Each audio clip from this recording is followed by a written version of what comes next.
নিজের প্রতি গুরুত্বটা রাখ। আমি কি বললাম? প্রত্যেককেই বলছি যে নিজের প্রতি গুরুত্বটা রাখ। এই যে নিজের সময়ের যদি আজকে মূল্য না দিস, কালকে কিন্তু নিজেকেও ক্ষমা করতে পারবি না। আজকে যদি নিজের প্রতি গুরুত্ব না দিস, অনেক ছেলে মেয়ে আছে যারা ঠিক মতো 3 বেলা খাবার পায় না, তারা ঠিক সময় মতো পড়াশোনা করে নিজের জায়গাটাকে তৈরি করছে। তোরা কিন্তু সেই জায়গা থেকে অনেকটা বেটার জায়গায় বসবাস করছিস। তোদের অভাব দেয় না বাবা মা, না তোদের কাপড় কানি জামা কাপড়ের জন্য অভাব দেয়, না তোদের খাওয়া দাওয়ার জন্য অভাব, যেটাই তোদের মনে চায় সেটাই তোদের এনে দিচ্ছে। আজকে থেকে 20 বছর আগে বা 30 বছর আগে মানুষের খুব অভাব ছিল। একটা টাইমে একবেলা খাবারের জন্য মানুষের বাড়ি কাজ করে দিয়েছে।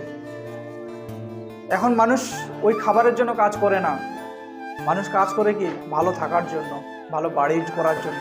এখনও মানুষ কাজ করে, তখনও মানুষ কাজ করতো, কিন্তু তখনের কাজের ধরনটা আলাদা ছিল, এখনের কাজের ধরনটা আলাদা। এখন মানুষ ভালো বিলাসিতায় চলার জন্য মানুষ কিন্তু কাজ করে।